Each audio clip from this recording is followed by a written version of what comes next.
bonsoir, bienvenue à cette grande édition d'information sur la télévision Labari.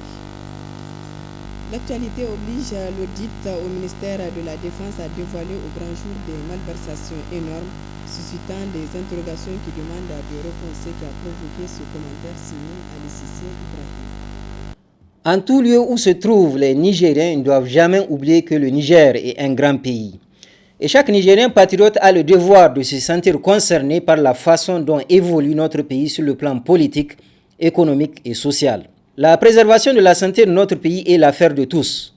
Malheureusement, aujourd'hui, on n'a pas besoin de chercher des poux sur un crâne rasé pour comprendre que le Niger va mal, très mal même, particulièrement sur le plan moral. Les Nigériens dans leur globalité sont des gens qui sont fiers et qui détestent au plus haut point les voleurs. À l'heure actuelle, beaucoup de Nigériens se rappellent avec nostalgie et respect le magistère du défunt président Séni Kountché qui était impitoyable à l'endroit des voleurs, surtout ceux qui s'amusaient à puiser dans les caisses de l'État. Du temps de Séni Kountché, le détournement de deniers publics était très risqué, car ceux qui s'y aventuraient étaient sévèrement châtiés. Le comportement intègre qu'affichait Séni Kountché avait valu aux Nigériens le respect des autres, surtout sur le plan international. Mais aujourd'hui, dans quelle situation sommes-nous engloutis? En effet, c'est au moment où énormément de Nigériens vivent la pauvreté dans leur chair, mais aussi pendant que des secteurs sociaux de base comme l'éducation, la santé et la sécurité sont dans un état de délabrement avancé, que les Nigériens complètement surpris apprennent que des milliards ont été volés au ministère de la Défense. Oui, de l'argent qui était destiné à équiper nos vaillants soldats à prix de destinations douteuses. L'audit du ministère de la Défense est intéressant car il a dévoilé la vraie face des tenants du pouvoir dans leur course à l'enrichissement personnel au détriment de l'intérêt général. Et comble du mépris à l'endroit de l'intelligence des Nigériens, les personnalités au pouvoir et ceux qui les soutiennent projettent l'image suivante. Un voleur reste tranquille s'il rembourse ce qu'il a dérobé. Une situation qui suscite des interrogations chez les Nigériens moralement en bon état. Comment cette prédation a pu se faire au ministère de la Défense? De quelle complicité les voleurs ont-ils bénéficié? Pourquoi le procureur de la République, si rapide à monter un dossier sur les bébés importés, tergiverse en ce qui concerne l'affaire du ministère de la Défense? Au-delà de toute analyse sur cet inqualifiable détournement dévoilé au ministère de la Défense, un point important qui est celui de la moralité qu'expose cette sale affaire mérite une grande attention. Quel exemple de morale les tenants du pouvoir sont-ils en train d'enseigner à la jeunesse nigérienne? En tout cas, au vu du vol commis au ministère de la Défense, l'exemple est catastrophique et négatif sur toute la ligne. Dès lors, que faut-il faire? Eh bien, un adage dit clairement, qui aime bien châtie bien. L'heure est arrivée pour l'initiateur de l'opération Meboulala, à savoir le président de la République, Issouf Mahamadou, de prendre rigoureusement ses responsabilités. Et nous nous permettons de lui rappeler que l'honorable calife Omar ibn al-Khattab, dont il veut suivre les pas, était très dur contre ceux qui ne respectaient pas la loi. Le président Issouf Mahamadou ne doit pas oublier qu'il a juré sur le Saint-Coran. Aussi, le devoir lui revient de châtier sévèrement avec l'aide de la justice tous ceux qui, de près ou de loin, ont trempé leurs mains malhonnêtes dans cette mafia du ministère de la Défense. Pour nous, il n'y a pas de voleur de première ou de seconde zone. Un voleur, c'est un voleur et il mérite le châtiment. Par rapport à l'audit au ministère de la Défense, les citoyens nigériens ne sont pas restés indifférents. Ils demandent au président de la République de sanctionner tous ceux qui sont impliqués dans cette affaire. On les écoute. Nous voyons que cette décision elle est très banale.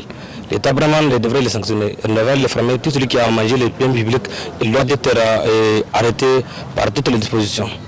Oui, donc par rapport à ça, nous disons que si c'est seulement payé, les gens le vont pour le payer, ils vont se réserver dans le gouvernement. Donc vous venez de laisser de ne pas payer. Nous disons que l'État est le complice de cette affaire. Si réellement il les a pas permis, il est complice de cette affaire. On les ferme, ils payent en même temps. Vous ne pouvez pas détourner les fonds de l'État, vous ne pouvez pas détourner des fonds qui appartiennent aux citoyens nigériens et qu'on dit on ne va pas vous sanctionner sur le plan pénal. Moi, je pense que ceux qui ont détourné les fonds de l'État, si c'est vrai, ils ont détourné, les gens doivent payer, non seulement payer, mais aussi écoper des sanctions. Les gens doivent être emprisonnés, ils doivent être vraiment sanctionnés sur tous les plans pour que ça serve de leçon potentiels détourneurs de fonds. Parce que quand on dit on va juste les sanctionner sur le plan administratif, ils vont rembourser, je suis sûr et je vous assure, ça va encourager d'autres à vouloir aussi détourner. Parce que là, je détourne 1000 milliards, mais je pars, j'investis 2 mois, 3 mois, on m'interpelle, on me dit de payer, je paye, je garde les bénéfices. Là, je crois que vraiment, on doit essayer et accepter de mettre la politique de côté et vraiment voir l'intérêt général du pays. Il faut que l'État puisse prendre d'autres décisions, parce qu'il ne s'agit pas de dire que si une personne détourne de l'argent, elle va seulement rembourser l'argent et la personne va vaquer à ses activités. Non, il faut prendre des précautions et des mesures pénales. Si tu détournes de l'argent, il faut que tu sois interpellé pénalement, pour que ça te serve de leçon et que d'autres qui ont l'intention de le faire puissent savoir ce qu'il attend. Combien de temps de gestion? C'est à la dernière minute qu'on va venir faire sortir un communiqué pour sanctionner ou bien vouloir sanctionner ceux qui ont détourné les fonds. Bon, pour moi, c'est insensé. Ça n'a même pas de sens. Il faut investiguer, voir pourquoi. Ça n'a pas de sens en fait. Donc c'est une bonne idée. Ça va faire en sorte que tous ceux qui sont impliqués dans cette affaire vont quand même payer ce qu'ils ont détourné. Ça serait, comment ce qu'on appelle, les gens vont aussi avoir une bonne image du gouvernement, voir que le gouvernement s'engage dans ce qu'on appelle l'égalité. Donc je pense que, en tout cas, nous sommes fiers de cette proposition. Nous sommes pour avec le gouvernement. Donc, il doit aller jusqu'au... En lien toujours avec le détournement des deniers publics, que dit la religion musulmane par rapport à cette question? Le prédicateur Ari Yacouba répond en ces termes. Comme Allah nous dit dans le Coran aussi, il dit que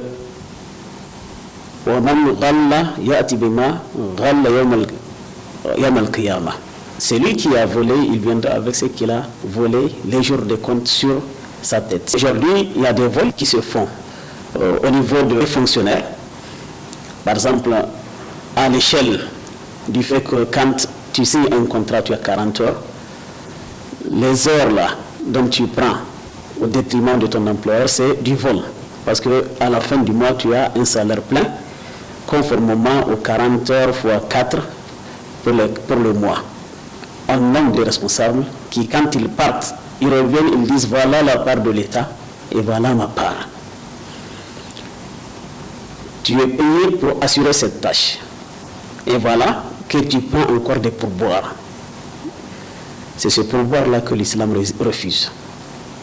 Donc tant que tu as un salaire, tu ne dois pas être payé pour un service rendu au peuple en dehors de ce salaire-là. S'il faut parler aussi des détournements aujourd'hui qui se passent sur le plan politique en général ou social, un responsable à qui on confie les marchés publics par exemple, qui confie un marché public à une tierce personne. Et c'est ce qui se passe aujourd'hui malheureusement. Récemment au Niger, il y a eu ce problème où on entend sur les fonds qui ont été détournés par rapport à la question des armements. Ça, c'est un souci. Donc, l'État, le chef de l'État doit prendre toutes ses responsabilités pour que ces personnes répondent de leurs actes.